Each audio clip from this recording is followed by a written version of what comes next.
Hello and welcome to another tutorial session. In today's video, I'll be showing you how to sell on Depop.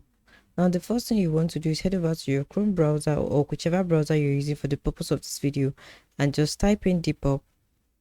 Alright, and this page will come up. This is where you can log in or sign up on Depop. Now, I want to click on how to sell on Depop. Or to log in, I'll just have to click on this first link and it will take me to where I can begin selling on Depop. Now remember, Depop is a social shopping app, an online marketplace where people buy and sell fashion items, especially secondhand, vintage and streetwear. So I'll just head over here to the sign up button and then click on that and it will take me to this page. Now I can sign in with Apple or Google, so I'll just click on continue with Google and it will quickly navigate me through the process of signing in. Ensure you give it all the verification it needs for you to properly sign in.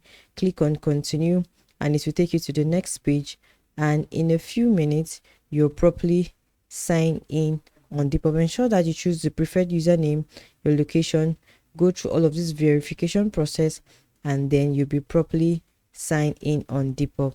Thank you so much for watching this video. I hope you've been able to learn how to sell on Depop.